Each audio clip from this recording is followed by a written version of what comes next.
Hello नमस्कार, जय हिंद दोस्तों।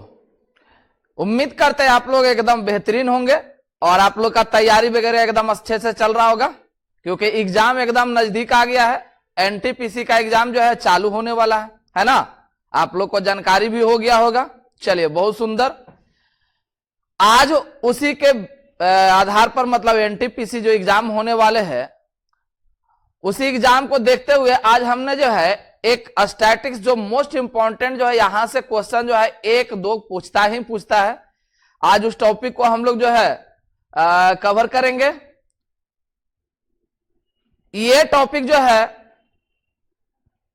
बहुत ही इंपॉर्टेंट है एग्जाम पॉइंट ऑफ व्यू से। ये एसएससी में भी पूछता है और एनटीपीसी आने वाला में है, उसमें तो आपको पूछेगा ही पूछेगा, है ना। तो आइए आज का क्लास का है शुरुआत करेंगे। ठीक है, तो एक बार स्वागत करते हैं आपके अपने परिवार टीएफसी क्लासेस में। आइए आज का क्लास का शुरुआत किया जाए। एक का क्वेश्चन को समझा जाए।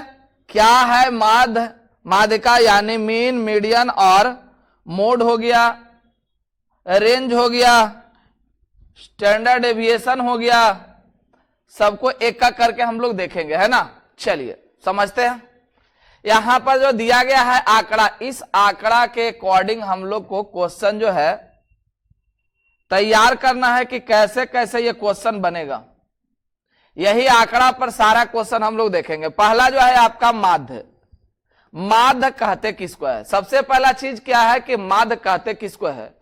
तो माध्य यहां पर कहा जाता है, औसत को भी आप कह सकते हैं। औसत जिसे हम लोग कह सकते हैं, इसे हम लोग समानांतर माध्य भी कह सकते हैं।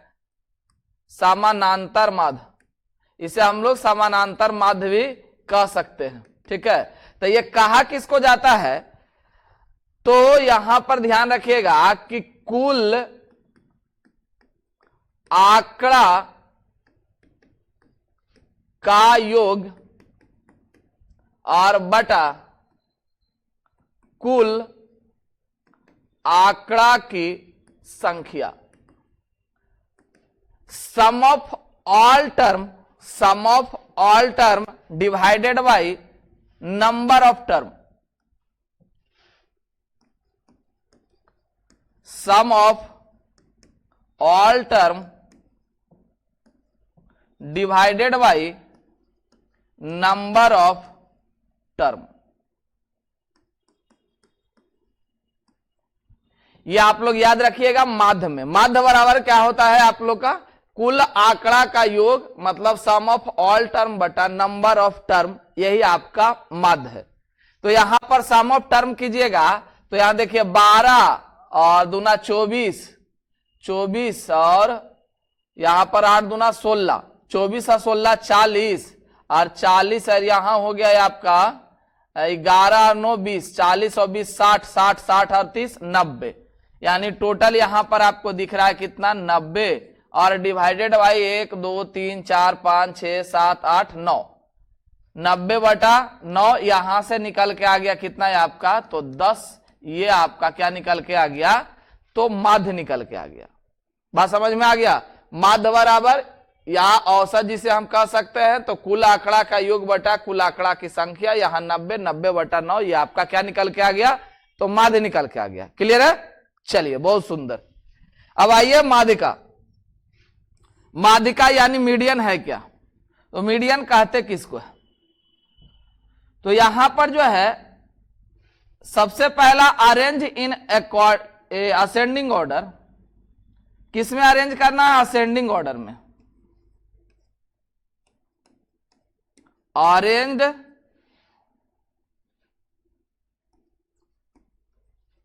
In ascending order.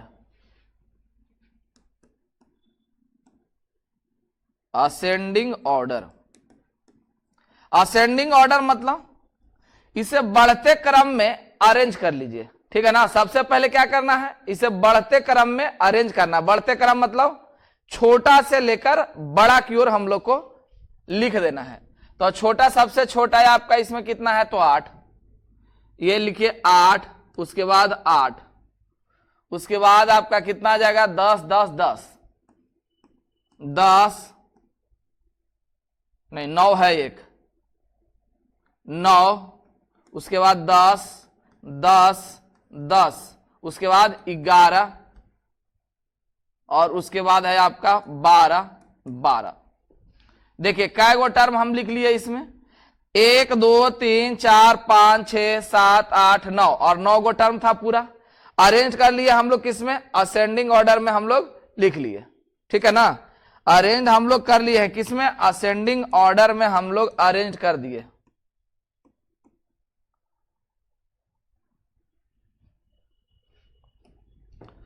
अब इसे क्या करना है कि मिडिल वाला टर्म देखिएगा, 1 2 3 4 5 6 7 8 9, तो इधर से 4 छोड़ दीजिए और इधर 4 छोड़ दीजिए, ये बीच में कितना आ गया, तो कहिए सर 10, और यही आपका क्या निकल के आ गया, तो माध्यिका निकल के आ गया, यानी मीडियन निकल के आ गया। बात समझ में आया। ये आपका टर्म देखिएगा तो 9 टर्म है, ये टर्म कितना है 9। अगर ये 10 टर्म होता तो दोनों बीच वाला जोड़ के 2 से भाग कर लीजिएगा। बात समझे। अगर आपका ये टर्म कितना होता तो 10 टर्म यानी इवन टर्म, ये टर्म जो है ऑड टर्म है, ऑड टर्म है तो बीच वाला निकालना आसान है, लेकिन यही आदि इवन टर्म होगा, तो इवन टर्म होगा तो क्या कीजिएगा कि 2 गो बीच वाला जोड़कर 2 से भाग कर लीजिएगा।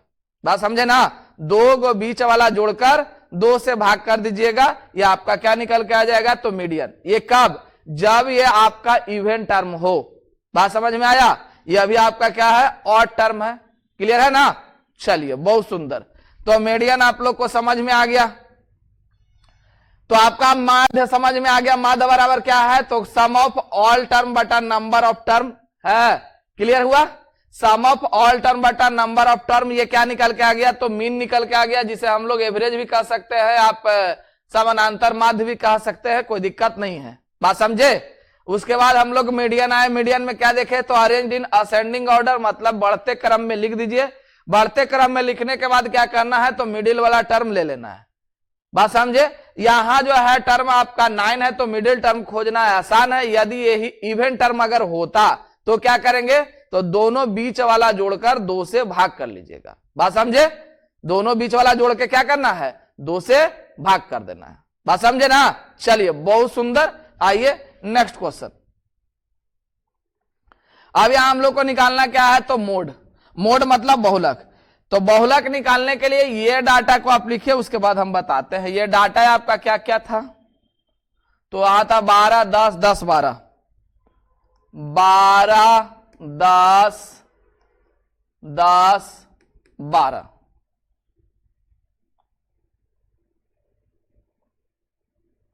12 10 10 12 9 11 8 10 8 9 11 8 10 8 9 11 8 10 8 टोटल हम लोग लिख लिए यहां पर 1 2 3 4 5 6 7 8 9। अब यहां पर बहुलक हमेशा ध्यान रखिएगा किसे कहते हैं, तो बहुलक कहा जाता है सबसे अधिक बार आने वाला टर्म। सबसे अधिक बार आने वाला टर्म को हम लोग बहुलक कहते हैं। तो सबसे अधिक बार टर्म जो आया है वो कौन सा है, 10। यहां पर हिंदी लिटरेचर में अगर लिखना चाहते हैं तो ध्यान रखिएगा सबसे अधिक बार, सबसे अधिक आने वाला टर्म, आने वाला टर्म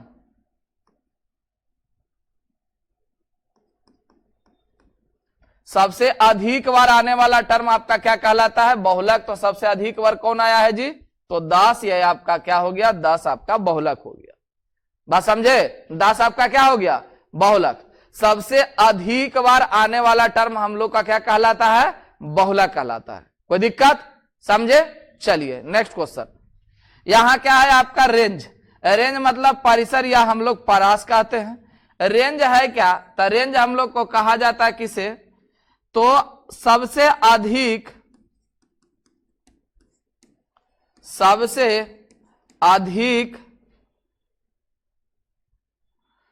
माइनस या सबसे बड़ा कर लीजिए, सबसे बड़ा पद माइनस सबसे छोटा पद। मतलब सबसे बड़ी वाली संख्या यानी सबसे बड़ा वाला जो टर्म होगा उसमें से सबसे छोटा वाला को हटा दीजिएगा, मतलब हटा लीजिएगा तो आप लोग का क्या निकल के आ जाएगा, रेंज। ठीक है, बिगेस्ट वैल्यू यहां पर आप लिख सकते हैं, biggest minus smallest.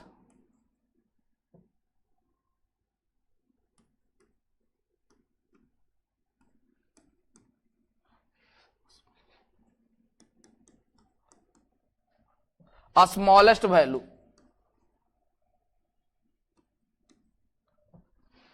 Biggest value और माइनस स्मॉलेस्ट वैल्यू। सबसे बिगेस्ट वैल्यू कितना है आपको दिख रहा होगा, तो 12 दिख रहा है, और 12 में से हमें किसको हटाना है, तो 8 को हटा देना है। 12 में से 8 गया, कितना आ जाएगा, 4। यह आपका आंसर हो जाएगा, यानी रेंज हो जाएगा। सबसे बड़ा वैल्यू में से सबसे छोटा वैल्यू को हटा दीजिए, सबसे बड़ा वाला टर्म है उसमें से सबसे छोटा वाला को घटा दीजिए, आपका क्या निकल के आ जाएगा, तो यहां निकल के आ जाएगा रेंज।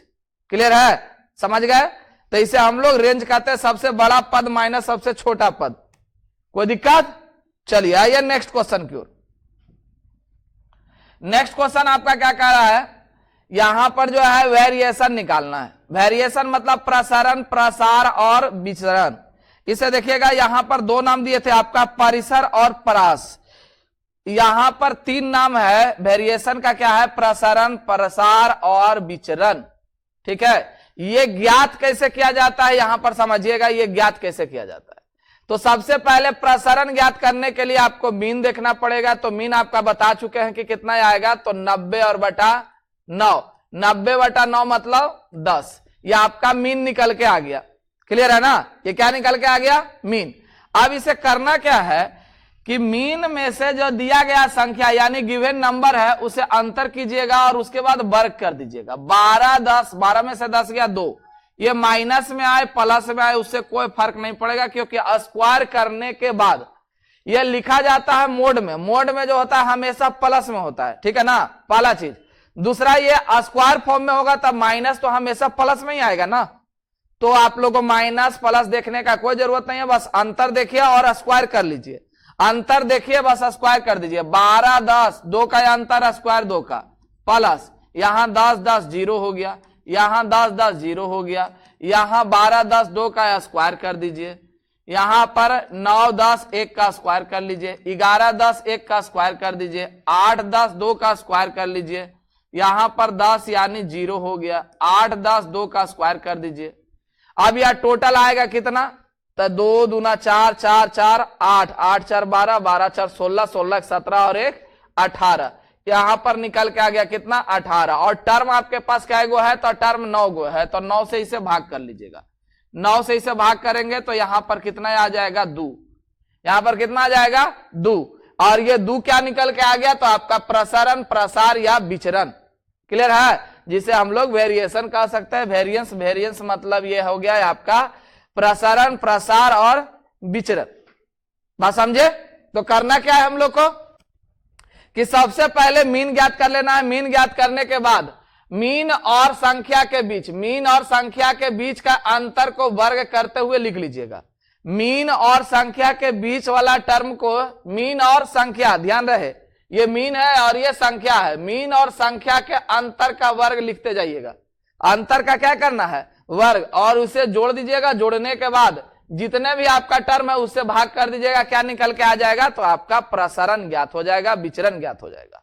बात समझे? वेरिएंस आपका निकल के आ गया। कोई डाउट? समझ गए? चलिए बहुत सुंदर। आइए अब नेक्स्ट क्वेश्चन पे, मानक विचलन। मानक विचलन कहते किसे है, तो मानक विचलन कहा जाता है अंडर रूट प्रसारण। अंडर रूट प्रसारण, प्रसारण, अंडर रूट प्रसारण। इसे ही हम लोग एसडी कहते हैं, शॉर्ट फॉर्म में इसे हम लोग एसडी कहते हैं, स्टैंडर्ड डेविएशन मानक विचलन। मानक विचलन बराबर क्या भी बोले हम, तो यहां पर ध्यान रखिएगा, मानक विचलन बराबर अंडर रूट प्रसारण। अंडर रूट प्रसारण, बात समझे ना। एसडी बराबर क्या होगा, अंडर रूट प्रसारण। तो यहां पर देखिएगा तो प्रसारण कितना आया है, तो 2, और 2 को रूट कर दीजिए, ये आपका निकल के आ गया मानक विचलन। बस समझे? यहां पर क्या करना है, प्रसारण है, प्रसारण आपका कितना आया, 2, 2 को रूट लगा दीजिए, ये आपका क्या निकल के आ गया, एसडी निकल के आ गया, मानक विचलन। मानक विचलन बराबर फॉर्मूला हमेशा ध्यान रखिएगा अंडर रूट प्रसरण। यहीं से आपका जो है उल्टा फॉर्म में आपका क्वेश्चन पूछा जाता है। जैसे यहां पर देखिए अभी हम क्या लिखे, एस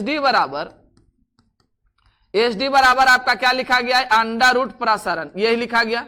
अगर यहां पर प्रसरण बराबर अगर लिखे प्रसरण, तो प्रसरण बराबर क्या लिखिएगा, एस डी का होल स्क्वायर, जो आपको डायरेक्ट एकदम फार्मूला पूछेगा। डायरेक्ट फार्मूला यानी कि डाटा ही आपको दे देगा, प्रसरण दे देगा और आपसे क्या पूछा जाएगा, या एस डी दे देगा, प्रसरण पूछ देगा।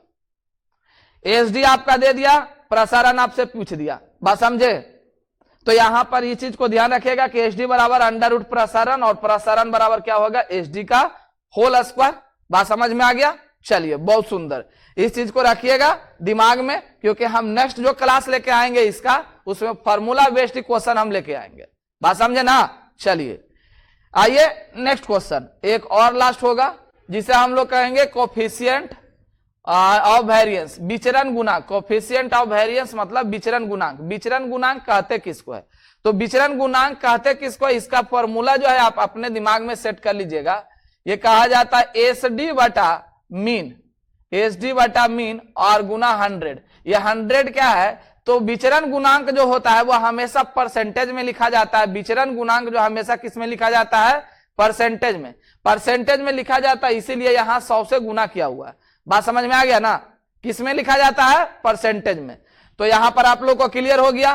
कोएफिशिएंट ऑफ वेरिएशन कितना होगा, coefficient of variation S D बटा मीन इंटू 100, जिसे हम लोग हिंदी में क्या कहते हैं, विचरण गुणांक। विचरण गुणांक याद हो गया, विचरण गुणांक बराबर क्या होगा, एस डी बटा स्टैंडर्ड डेविएशन बटा मीन इंटू 100, एस डी बटा मीन इंटू 100, मानक विचलन बटा माध्य इंटू 100।